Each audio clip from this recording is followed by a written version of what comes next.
오늘 주님께서 우리에게 주신 말씀은 누가복음 10장 27절로 29절 또 37절 말씀입니다. 우리 다 찾으신 줄로 믿고 한 목소리로 읽어서 주님께서 주신 말씀 받도록 하겠습니다. 함께 읽겠습니다. 대답하여 이르되 내 마음을 다하며 목숨을 다하며 힘을 다하며 뜻을 다하여 주 너의 하나님을 사랑하고 또한 내 이웃을 내 자신같이 사랑하라 하였나이다. 예수께서 이르시되 내 대답이 옳도다. 이를 행하라. 그러면 살리라 하시니 그 사람이 자기를 옳게 보이려고 예수께 여짜오되 그러면 내 이웃이 누구니이까? 37절 말씀 함께 읽겠습니다. 이르되 자비를 베푼 자니이다. 예수께서 이르시되 가서 너도 이와 같이 하라 하시니라. 아멘. 샬롬. 우리 옆 사람과 앞뒤 사람과 함께 인사할까요? 샬롬. 오늘 오신 여러분 주님의 이름으로 환영하고 또 축복합니다.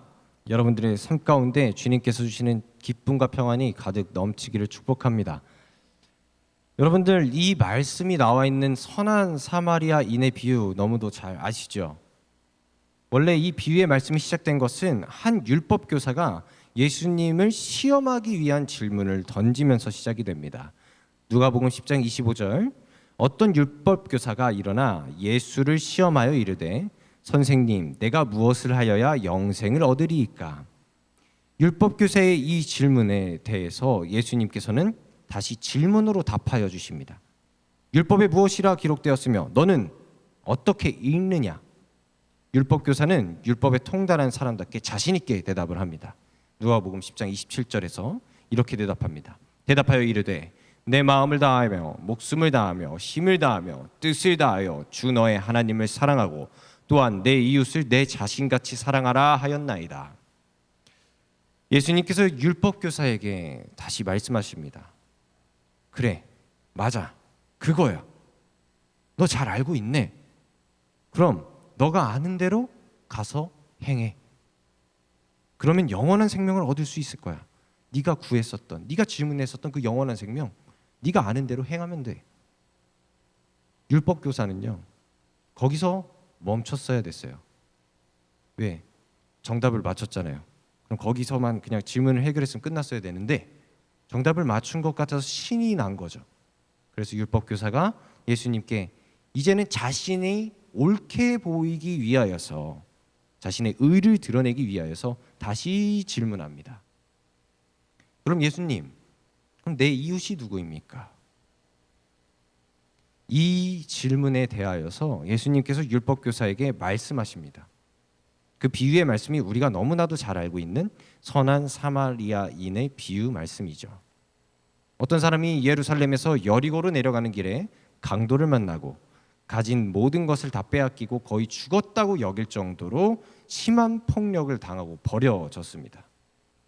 길가에 버려져 있던 사람을 지나치던 제사장은 피하면서 지나갔고 레위인은 또 피하면서 지나쳤습니다.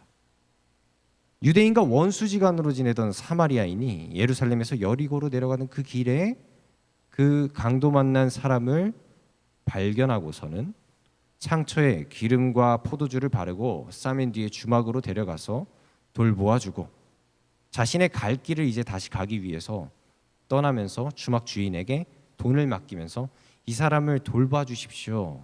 비용이 더 든다면 제가 돌아와서 더 지불하겠습니다. 라고 말하면서 맡기고 떠납니다.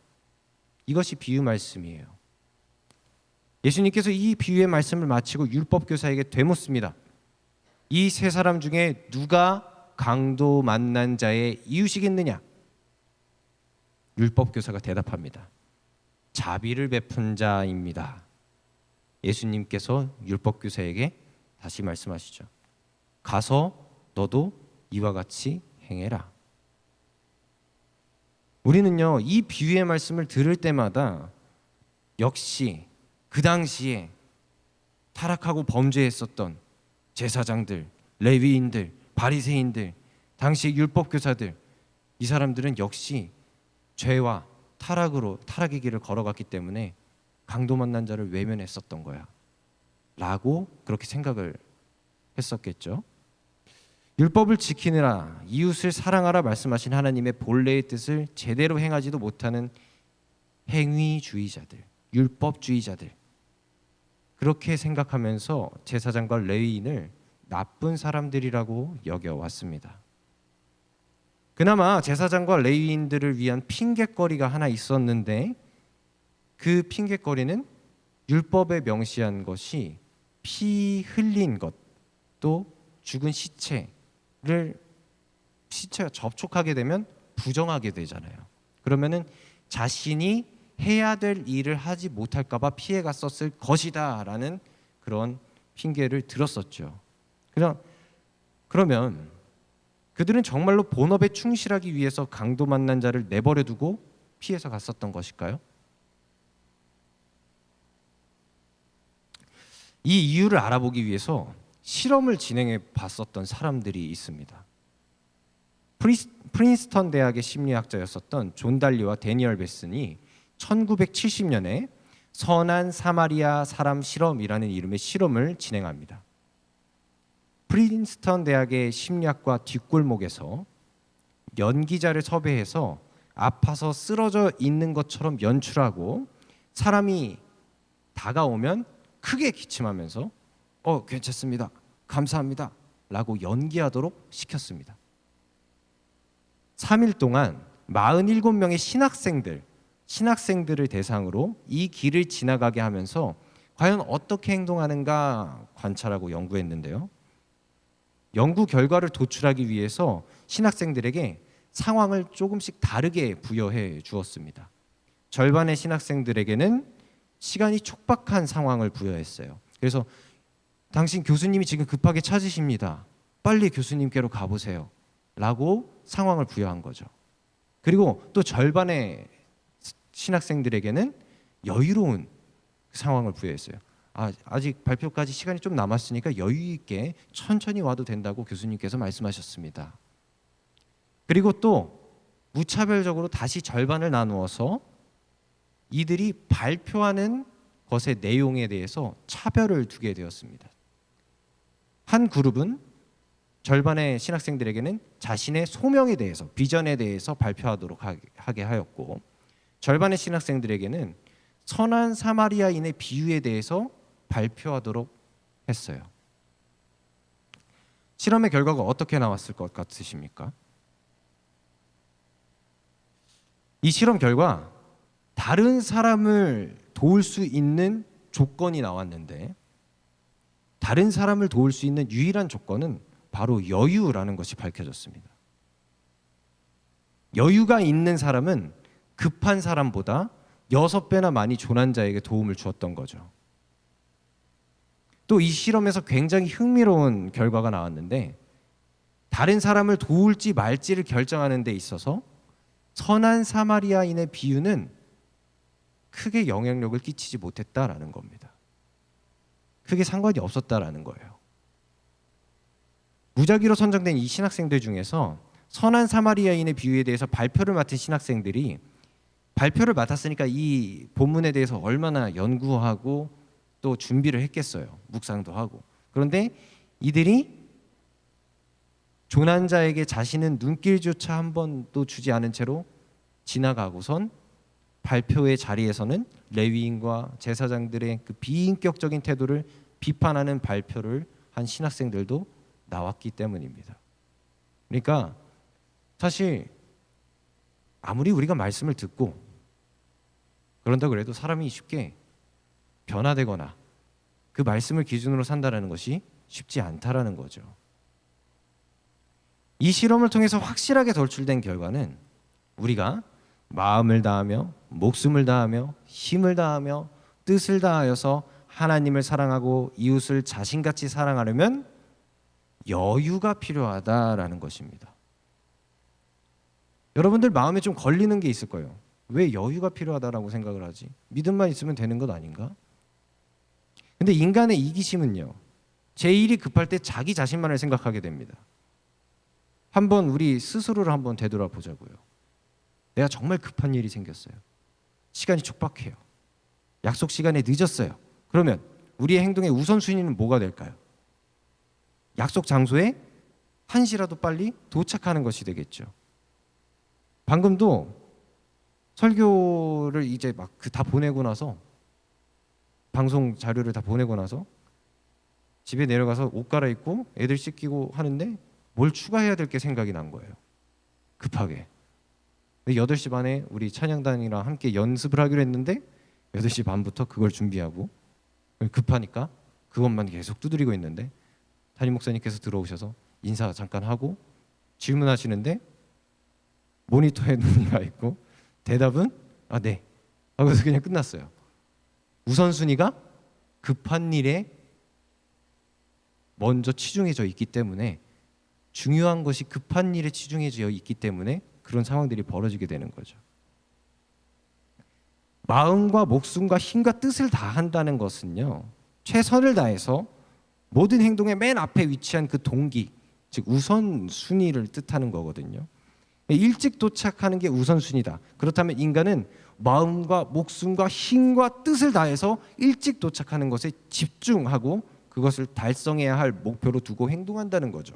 그래서 막 신호 막 대기하다가 이걸 기다리다가 하면 더 늦을 것 같은데 그럼 막 무단횡단하기도 하고 예측 출발하기도 하고 노란불이면은 그냥 빨리 밟고 지나가기도 하고 뭐 그런 일들이 생기는 거예요.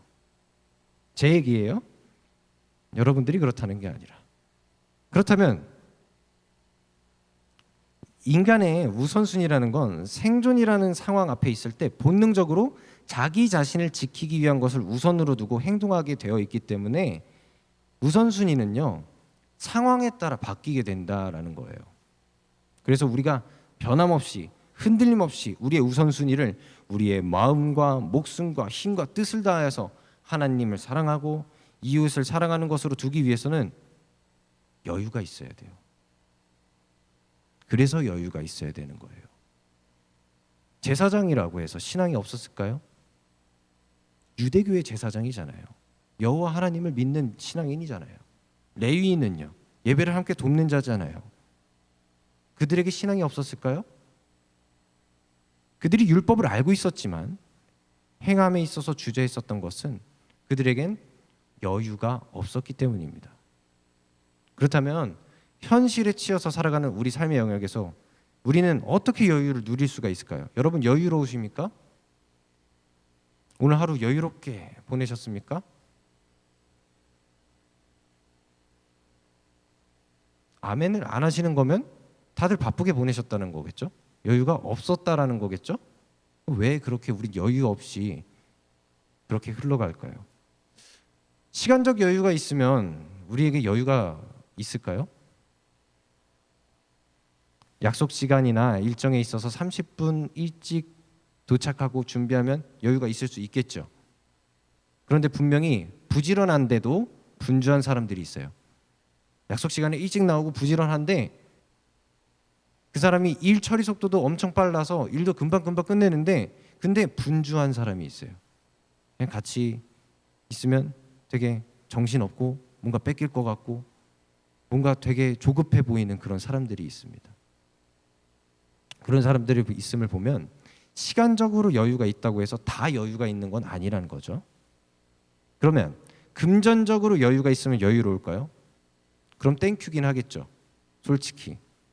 물론 어떤 일이 인생을 살면서 일어날지 모르니까 우리들은 가능한 한 저축도 하고 아껴 쓰면서 저마다의 재테크 방법을 통해서든 아니면 그냥 그 사람의 출신 배경이 워낙에 그냥 수저 색깔이 달라서 돈이 많은 부자든 간에 아니 뭐 혹시 우리가 그냥 돈이 많다라고 치면 그럼 여유로울까요? 네 라고 대답하고 싶으신가요? 금전적인 문제가 발생하거나 할 때 여유롭게 대처할 수도 있겠지만 무조건 그렇진 않죠. 많은 NGO 단체에서 후원자를 모집할 때요, 이런 문구를 써요. 커피 한 잔 값이면 생명을 살릴 수 있습니다. 근데 이 슬로건을 이야기하는데 요즘 커피 한 잔 값이 그냥 5,000원 정도라고 치자고요. 그럼 5,000원 그 한 잔이면 나와 일면식은 없지만 이름도 성도 모르고 성별도 모르고 국가도 모르는 그런 존재지만 이 세상에서 꺼져가는 한 생명을 살리는데 쓰일 수 있다고 하는데 현대인들은 어떨까요? 일단은 나부터 살고 보자 라고 생각하면서 그 카페인 긴급 수혈을 해야 되잖아요. 이런 일들을 보면 금전적 여유가 있는 것이 곧 여유로운 것이다 라는 것은 꼭 맞는 말도 아니라는 거죠. 그러면 지금 내 상태와 상황이 건강상으로 체력적으로 여유가 있으면 여유로운 것일까요?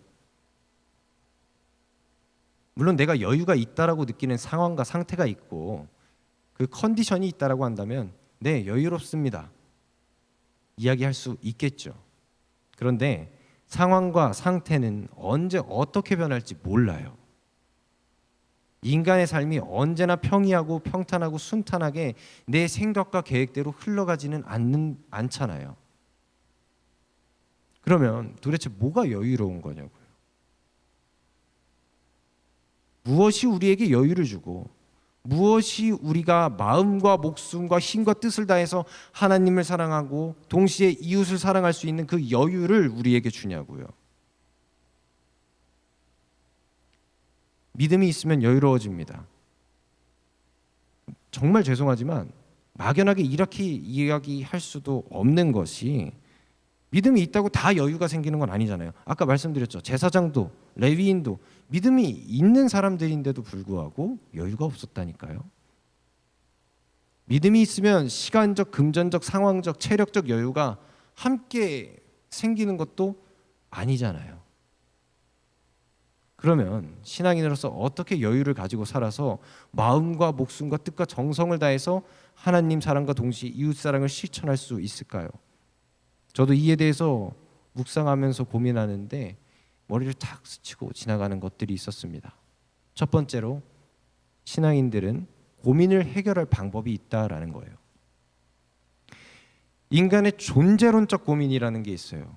인간 자체가 태어나면서 죽는 그 순간까지 고민하는 것, 고민하다가 죽는 것. 나는 누군가, 또 여긴 어딘가, 나는 어디로부터 와서 어디로 가는가 하는 이 존재론적 고민. 이 존재론적 고민을 신앙인들은 해결할 수가 있죠. 아니 이미 하나님께서 그 답변을 우리에게 준비해 주시고 말씀해 주셨죠. 그래서 신앙인들은 존재론적 고민으로부터 해방됨으로 인해서 남들보다 고민 하나는 덜은 셈이 되는 겁니다.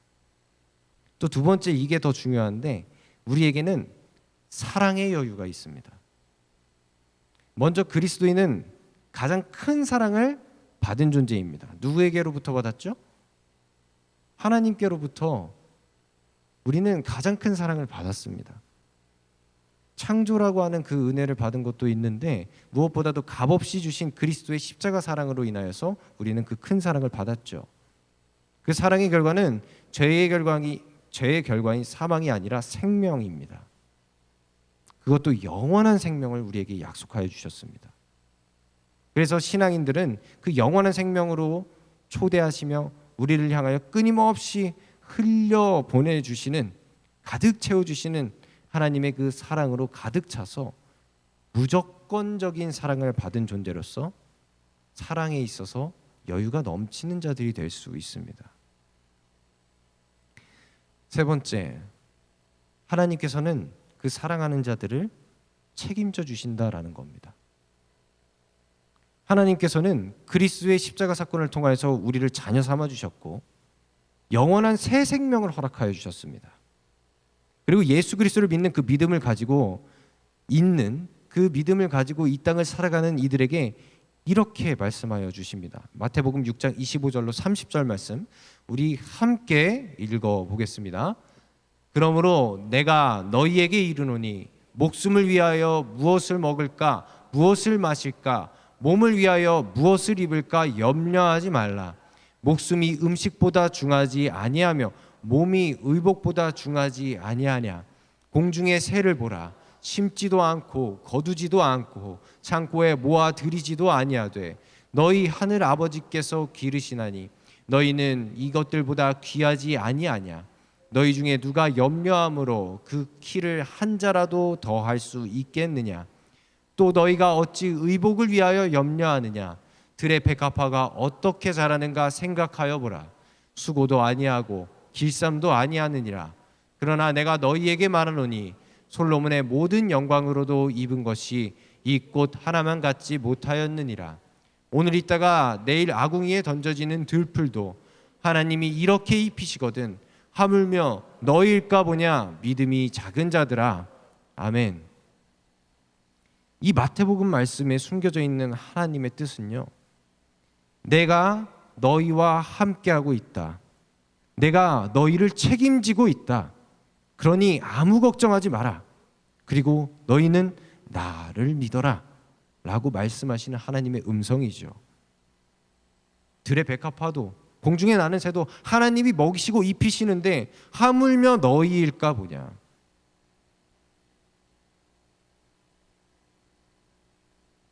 그런즉 우리들은 하나님을 믿음으로 우리를 책임져 주시는 그 하나님의 사랑 안에 거할 수 있게 되는 자들이 됩니다.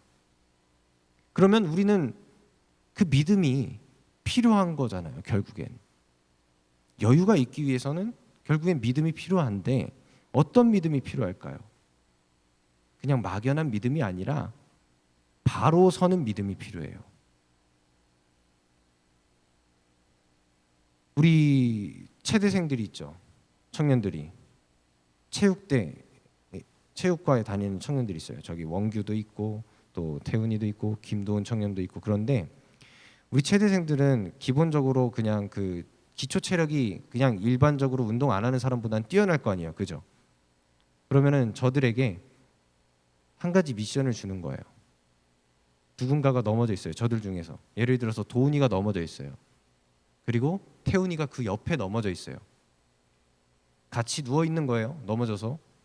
자, 태훈아, 너 도훈이를 일으켜봐 라고 하면 태훈이한테 그게 쉬운 일일까요? 쉬운 일일까요? 쉽지 않죠. 누운 상태로 사람을 일으킬 수는 없어요. 누운 상태로 엎드려져 있거나 넘어진 사람을 일으킬 수 없어요. 혹여나 엄청나게 뭐 그냥 특별한 힘을 가지고 있어서 본인도 일어나면서 같이 막 이렇게 일으키는 그런 능력이 있다라고 한다면 가능은 할 수도 있겠지만 쉬운 일도 아닐 뿐더러 거의 불가능에 가깝죠. 그래서 누군가에게 손을 내밀기 위해서, 넘어져 있는 사람에게 손을 내밀기 위해서는요, 내가 서 있어야 돼요. 내가 똑같이 누워 있어서는 그 사람을 일으킬 수가 없어요. 내가 일어서 있어야, 내가 온전히 바로 서 있어야 넘어져 있는, 쓰러져 있는 그 사람을 향해 손을 내밀 수 있고 그 사람을 일으켜 세울 수 있게 되는 거예요. 그래서 우리들은 흔들림 없는 믿음으로 바로 서 있어야 돼요. 내 주변에 누군가 쓰러져 있고 넘어져 있고 죽어가고 있다라면 그들을 향하여서 손을 내밀 수 있는 에너지와 그리고 그들을 붙잡아서 일으킬 수 있는 그 힘과 여유가 있기 위해선 믿음으로 바로 서 있어야 돼요. 그 흔들리지 않는 믿음. 하나님이 나를 구원하셨다. 하나님이 나와 함께 하신다. 하나님께서 나에게 힘을 주신다. 하나님께서 나를 책임져 주신다. 하나님을 향한 그 흔들림 없는 믿음이 있을 때 시간적이나 금전적이나 상황적이나 체력적인 여유가 없다고 할지라도 어떠한 환경, 상황, 시련, 유혹, 핍박, 환난이 다가와도 하나님 안에서 진정 흔들리지 않는 여유를 누릴 수 있게 되는 거죠. 왜? 나는 하나님과 함께하는 사람이니까. 나는 하나님께서 책임져 주는 사람이니까. 그리고 그 믿음이 있는 사람들은 우리의 손길이 필요한 곳에 눈을 돌립니다. 아까 말씀드린 선한 사마리아인의 실험에 차질을 겪은 경우가 있었는데요. 그 연기자가 기다리고 있는 중에 실험 대상인 신학생이 지나가는 것이 아니라 다른 이들이 지나가는데 그 사람들이 이 아픈 사람을 그냥 지나치지 못하고 커피를 대접하고 또 그 사람에게 복음을 전파하는 사람들이 있었다라는 거예요. 그래서 정작 실험 대상인 그 사람들이 실험에 응하지 못하고 그 사람들로 인해서 실험에 방해가 되는 사건들이 있었던 거죠. 근데 이 사람들은 이게 실험인지 몰랐을 거예요. 그리고 이 사람이 연기자인지 몰랐을 거예요. 정말로 어려움을 겪고 있는, 정말 아파서 쓰러져 있는 사람인 줄 알고 도움의 손길을 내민 것이죠. 그들은 어떻게 보면 상황적으로 무언가를 부여받지 않았을 테니까 여유로운 사람이었을 수도 있습니다. 막 급해서 자기 갈 길이 급해서 가는 사람이 아니었을 수도 있다라는 거죠. 그러나 그들에게 중요한 것은 아프고 소외되고 도움의 손길이 필요한 그 사람에게 구원의 손길을 내밀고자 하는 하나님의 마음과 시선이 그들에게 있었다라는 거예요. 하나님께서 저렇게 고통 중에 있었던 나를, 소외되었었던 나를, 죽어가던 나를, 버림받았었던 나를 구원하여 주셨어. 다시 살게 하여 주셨어. 나에게 새 생명을 허락하여 주셨어. 그 사랑을 기억하면서 그래, 나도 이제 그 사랑을 베풀어야지. 하나님이 필요한, 복음이 필요한 사람에게 다가가야지, 나아가야지. 그러한 마음과 시선이 그 사람들에게는 있었다라는 거죠. 사랑하는 성도 여러분, 우리가 정말로 흔들리지 않는 믿음으로 바로 서서 심리적인 여유를 가지고 있는 믿음의 사람들이 다 되시기를 축복합니다. 또한 지금도 우리의 도움과 구원의 손길이 필요한 자들을 바라볼 수 있는 하나님의 시선과 그들을 구원코자 하는 하나님의 마음을 닮아서 마음과 목숨과 힘과 뜻을 다하여서 하나님을 사랑하고 동시에 이웃을 사랑하는 것을 실천할 수 있는 하나님 나라의 백성들이 다 되시기를 주님의 이름으로 간절히 축원합니다. 함께 기도하겠습니다.